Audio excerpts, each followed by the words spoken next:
May ginawa pala sa akin bago eh. No?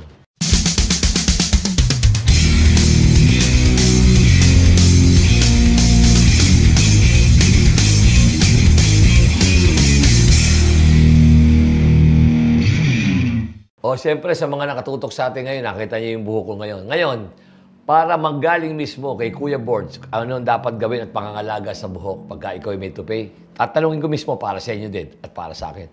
Kuya Bords, paano ngayon to? Ayos na ayos yung buhok na ginawa mo. Paano ko ba pangangalagaan to ng toupee at yung mga nagpa-toupee din?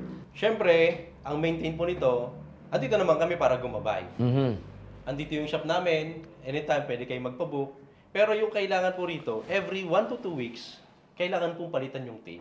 Then, kailangan ding regular yung pagpapahaircut para hindi masyadong halata.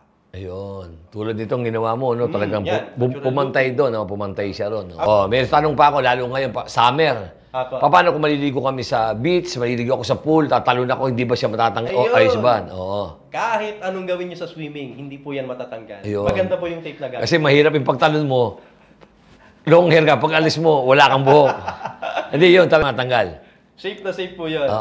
Gusto ko malaman naman ninyo, saan-saan dapat bumasyal ang mga customer nating nais kayong makita ng personal, Kuya Board, as magpagawa sila ng personal sa'yo? Ayun po, Master, meron tayong 3 branch. Quezon City, sa may Examiner Street. Yes. Dito rin po sa Makati, sa Kalayaan Avenue. At sa Alabang po, sa Tunasan. ano nga hanapin sa FB page mo?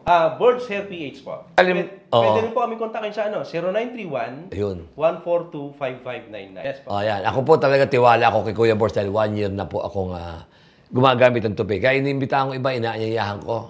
Ako sinabi ko sa inyo, magpakatotoo tayo kung talagang, kaysa naman sa pare ang kubli mo, pare sa ano mo, magpakatotoo tayo. Talagang ganyan ang tao, tumatanda, dumadalang ang buhok, may edad. Ako talaga meron dito. Kaya, pero tingnan nyo, I'm still young. Okay? Kuya Bords. Hair PH. Ayun na. Ayos ba? Ayos.